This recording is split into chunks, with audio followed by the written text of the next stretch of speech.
Howdy folks, Doc here with Last Best Tool, and today I'm going to go over some of the issues and uses of some of the different types of batteries. Not necessarily like AA and AAA, but say like the nickel metal hydride versus the lithium versus the alkaline, and a few of the options and testing and storage. But before I start, I want to thank one of the viewers. Goes by the name of Gentle Impact, and it was in response to my firearms tool video where I mentioned this bag that has this zipper pull that's constantly getting stuck and then makes it difficult to pull because it's a square, so it gets caught. And his response was, or his comment was, just recommends cutting this thing off and putting a piece of paracord in there. And I thought, well, duh, that's what I should have done. So I'm going to do that, but I'm going to include a couple of tools used and ways to burn the end of paracord, because there is a specific way to do it. So first of all, I got to get rid of this thing, so I'm just going to snip this off. See how easy that was. Oh, I feel better already. Good. Got rid of that. And then I'm going to put paracord through it, but this is a pretty small hole here. So in order to do the paracord, I'm going to need to cut this. And I normally, you'd think, well, I could cut it with scissors, but scissors don't do a very good job here. When you can see how it kind of gets splayed out, no matter how good the scissors are. And then I thought, well, why don't I use one of my cable cutting tools, like this Swiss here. Close. That's not bad. But then I decided I need to cut it at an angle so I can fit it through, and be able to grab it. And the way I used to do stuff like that is I might put it down on like a block of wood here, and then use a knife, in this case a Benchmade mini Griptilian, and try to slice this at an angle, which would then give me the ability to slide it through. So I'm kind of cutting away here, and then I've got it kind of close. I could burn that, but then it occurred to me, wait, I've got the perfect tool for this. Ta-da! Here it is, that snap-on cutter for the flush cutter for things like zip ties. So line it up, need to cut it at an angle. Bing, look at that. That's so nice, I'm going to do it again. Line it up, got it at the angle. Wow, those are just so nice. And then what I'll do is use my snap-on torch to kind of melt that a little bit. Just a touch, so I can slide it through right here. And look at that. Ta-da! Now, I'm going to tie a couple of knots in here. This will become my new zipper pull. But to cut paracord, let me show you how you do that. It isn't just, cutting it, snipping it off, and then burning it, because what happens is the internal core ends up making this kind of mushroom on the end. And what you want is to actually seal that core in. So here's what you do. You push some of that core out till you can grab a hold of it, like this. See that? Slide the sheath back and cut off that right there. And then slide the sheath back up, and then hit it with the torch. I like the snap-on because it stays running. You can just hit it. A little much there. Kind of fold that around. There you go. And makes a nice clean cover over the inside. Basically, it's like a kern mantle. Kern is the shell, and a mantle is what's on the inside. And there, I've got it nice and sealed. I'll just tie that off. I'll just do a quick figure 8 for right now, but I may do a little bit nicer job on the other side. Look at that. Thank you, reader. Gentle impact. So, perfect. And I got to use more tools. Found another great use for this, paracord cutting. So, let's get on with the batteries. In general, most of our portable lights use batteries. They can be rechargeable batteries. They can be integrated or rechargeable batteries that you insert directly into the device. But what are the rechargeable batteries in relation to? And the two choices generally are alkaline batteries and lithium batteries. Wherever my lithium one went, I'll use this little guy for now. And the lithium batteries and the alkaline batteries and the rechargeables all have distinct advantages and disadvantages. So we'll start with the classic alkaline battery. This is a AA, pretty popular. They're fairly inexpensive as far as batteries go. They have a linear discharge, which means when you put it in something like a light, the light starts out at full brightness and then slowly, but almost immediately, starts losing strength. May not be perceptible for a while, but as it loses strength, it gets dimmer and dimmer and dimmer and dimmer and dimmer and dimmer. And then if it's regulated, if there's circuitry in it, in the light, it will actually shut off on its own. If not, it'll just go so weak. Like if you have a tungsten filament light, it'll just get so weak that it becomes useless. On the other hand, these two batteries, the lithium and the rechargeables, generally discharge in a completely different curve. They have an initial drop. It's not much. They lower their power a little bit, and then they stay at that lower power without losing much output for quite a while, and then they fall off a cliff. They just drop dead. Some people don't like that because there isn't enough of a warning. Other people, you get the maximum out of these before it cuts out. So again, if you've got a regulated circuit, it's going to go from full brightness to less brightness pretty fast, like within minutes. Like if this is I can't remember if this is a 500 or 1,000 lumen. It'll start out with fresh batteries at that, but it'll drop lumens. Maybe if it's 500 to start, it'll go to 400 within 2 minutes. And then it'll kind of hang out in the 400, 300 area until it turns off. Other kinds of lights will just hang out for a while and then all of a sudden get dim, dim, dim, dim, dim, dim, dim, and then disappear depending on the light. But that's what these two do. So the rechargeable has that kind of a discharge. The lithium is pretty much the same, and lithium batteries are non-rechargeable. There are rechargeable lithium ions, but this one's a non-rechargeable lithium. And what these do is, even though they cost more and they are lighter, they have about the same energy as an alkaline. So why would you pay more? Well, these do several things. One is they work very well in cold weather. The alkalines, because this is chemistry inside the battery, the chemistry slows way down.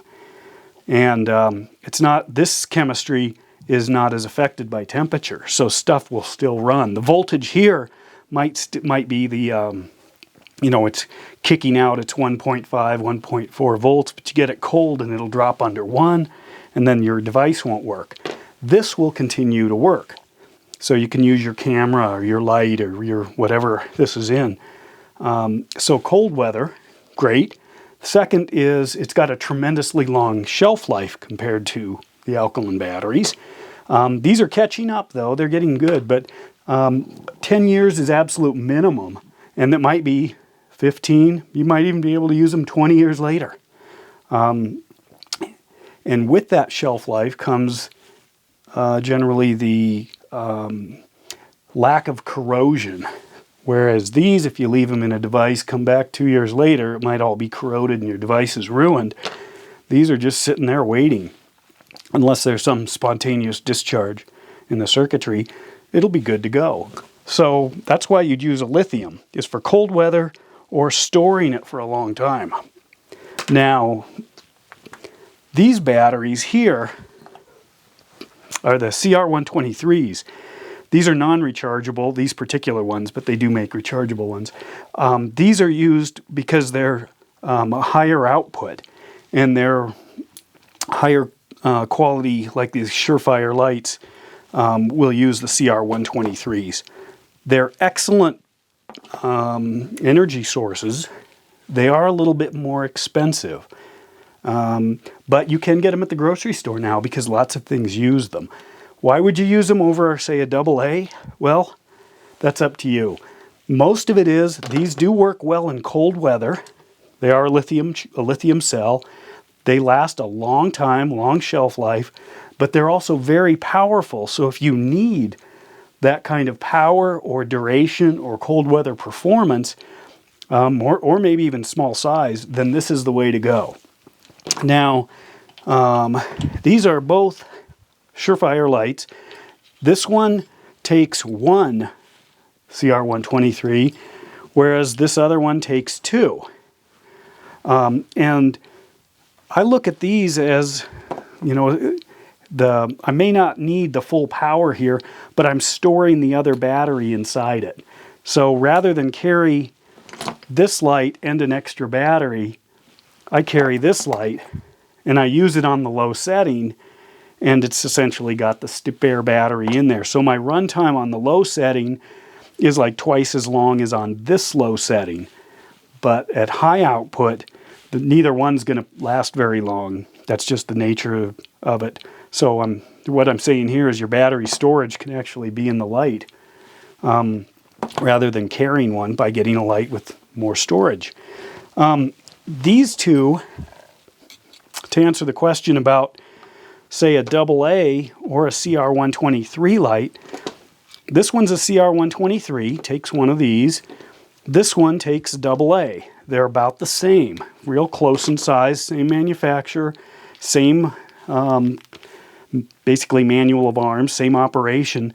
This one is a very simple light. It's got a rechargeable battery in it that I use in a lot of kits because I know I can get another battery for it easily. I'm not worried about leaving it on. Why? I've got my single rechargeable in it. Maybe I'd put a brand new, if I was going out on a trip, I might put a brand new AA like an Alkaline. It's going to last a long time, probably more than a rechargeable. And I can have AA's running in radios. I can have AA's running in other things, say like this headlamp, where I may not be able to use this in other things. So I've standardized my batteries. On the other hand, if I want something smaller, maybe more of an emergency where I'm not going to be carrying an extra battery, I may want this one with a CR123 in it. Long shelf life, good cold weather performance. You know, this one's not going to work very well in cold weather, especially with a rechargeable. So there's kind of a trade-off. Which would I go with? Well, as you can tell, I went with both. So it kind of depends. That's a big answer. As far as battery testing, there are a couple of choices of how to do it. You can use a multi-tester, and that just sort of tells you whether or not the thing's working. But I want to point out the difference here. This is a classic kind of a 2-lead battery tester. You set it for AA right there, and then it's powered by the battery. So you just look at at what the needle's doing, and then it says good, and you're assuming. It's got rechargeables down here, button cell, lithium, and then regular batteries, presumably AA's. Now the problem with the charge or with a tester like this, first of all, it's kind of lumping all AA's together. The voltage out of this is about 1.5 volts. I mean, when it's fresh. The voltage out of a lithium is about 1.2 or 1.3 volts. So they're different. So sometimes lithiums won't even register near as high on a powered charge or a non-powered charger like this. And it doesn't tell you if when you put it under load if it's still going to have much of a charge. Sometimes they score well on a test like this, throw them in a light, and then it's great for about a second, and then it starts dimming right away. Because these will kick out a little bit more juice after they've been sitting a while. So, and the lithiums don't produce near the voltage. Why? Well, let's say this is a 1.5 volt, but it starts losing energy linearly, kind of like a downbound slope. It just keeps going down, down, down, down, down, down. Whereas the lithium has an initial drop, and then it kind of stays the same till it's about exhausted and then drops. So what happens is this is a 1.5, but it drops pretty quick and just kind of keeps dropping and dropping. So if I take that good usable middle range, it's going to be around 1.2, 1.3 volts. So most of the time, it's going to be either a little above or a little below that number. But it's going to work its way to that number and then below the number. So the average output over the use of this is about 1.2 volts. This starts out at about 1.2 volts, and it stays that way. Stay until it drops. Remember, the cliff falls off. So the output is similar. Yes, this is 1.5. This is lower. Some devices may not like that. And you may get a warning saying only use, alkaline batteries. Don't use any of the others because their output is too low. They might have some regulation or circuitry that won't like this. But others, that's great. You need to figure that out. Back to the chart or the tester. This one is under load. This is a battery-powered tester. And when I turn it on and run it, see, first I'm going to choose, do I want the 1.2 volt, which would be like a rechargeable here, or the lithium, or do I want the 1.5? So already I've got some discrimination there. I put this one on and test it. Now when I test it, you're going to see the lights up top flash back and forth. It says it's no good. It tested it under a load. That time I mustn't have fallen off the edge there. Whoops. Hold still. There we go. Let's do it consistently. It's fine. There we go. Good. That's what I thought. Those other readings were odd. I'll do my lithium here. 1.2. What if I put the 1.2 on the 1.5? That one, it's still read okay. So what this does is, you see it going back and forth, is it puts it under a bit of a load to test to see if that's real, a real output. And that's what I like about this over something like this. But both of them will give you a reading as to whether or not it's any good. Let me try this 1.5 old Duracell here. It says it's still good. By the way, I don't like Duracell batteries much. They seem to corrode way more of my stuff than any other battery. So I won't buy them if I have a choice. Anyway, and last thing I want to point out of the batteries is these are the 18650s, and these are becoming very popular in a lot of devices because of their immense power. This is 2600 milliamps. It's a big chunk of energy, and in fact, a lot of battery power or rechargeable battery powered items have these just stacked inside them. They're all packaged together in larger batteries. So this would be the core battery, and then how much voltage you need is how many of these times the output. This is 3.7 volts times whatever you need to get up to your 40 or 80 or 100 volts. So a lot of times this is kind of the base unit of rechargeables. And I really like them. This is, say, a flashlight that takes one. And what happens when you have this kind of power is you can get like 1,000 lumens. You get a long run time. And I can leave home with it fully charged every time I go out. So having a rechargeable battery, to me, makes the most sense. And in some lights, you can swap it out for a pair of 123s in a pinch. Or you can just have an extra large, you can buy these. You can even buy these that have USB chargers built into them, so you can charge them independent of the light. But anyway, that's my preference for the future. As far as storing batteries, I have all kinds of little battery kits. Here's an overbuilt one by the 511 company. It's tactical. I like that, spring-loaded to shoot out my battery. Bomb-proof, watertight, unnecessary. Anyway, so those are the main issues with the batteries. This one you can see, this is full of lithium AA, so this is like an emergency battery kit. These are expensive. I mean like $12 or something for these, but they will last a long time, and they're not going to corrode, and they'll work well in low temperature. So I may have these with me on a trip, but I'm running these in the device or even the regular Alkaline. So those are like my backups. Last thing I'll point out is that I sometimes upgrade. Like this is an old, it's cracked, this headlamp. These make it into kits. I might put lithium batteries into one of these, and then it becomes a kit that lives in a glove box in a car, or a toolbox, tool chest, some emergency kit. The light still works fine. It's just not my preference anymore. But if I might put it in the kit or in the place with the car jack and the lug nut wrench, etc. So it just sits there, and maybe every 15 years I'll swap out the batteries, whether they need them or not. So before I just get rid of something when I've upgraded, I like to repurpose it into a more vulnerable or lesser used job. So I don't get rid of things very easily like that.